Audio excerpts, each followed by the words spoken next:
Од Бугарија само провокации, од Македонија само попуштање. Премиерот Димитар Ковачевски по се изгледа нема ништо против барањето на неговиот бугарски колега Кирил Петков во Македонија да се отвори институција која ќе работи на подобрување на правата на бугарите во земјава.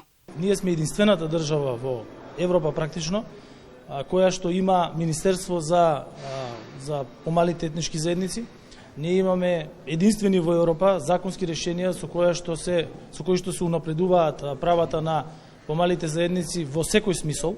Секако дека капацитетот на институциите може во секое време да биде зголемен и добро е да се зголемува капацитетот на институциите, бидејќи сите граѓани во оваа држава, ние и во владината програма сме ставиле и нашиот устав тоа го предвидува дека за сите граѓани оваа држава е место каде што сите имаат еднакви шанси. И додека премиерот Ковачевски е резервиран во своите изјави, речиси секој ден од Бугарија пристигнуваат само остри тонови. Премиерот Петков, освен што бара посебна институција за правата на бугарите, е дециден дека нема да се тргне ветото додека Македонија не ги исполни сите барања. Истиот став го делат сите бугарски челници. И подпредседателката Илијана Јотова вчера кажа дека за Македонија нема да има да, се додека не е испорача на Бугарија се што бара. И поради сите овие изјави расте песимизмот кај македонските политичари во пресрет на јунскиот самит на Европската Унија. Шефицата на германската дипломатија пак изјави дека Европската Унија не само што мора да продолжи да го поддржува Западен Балкан,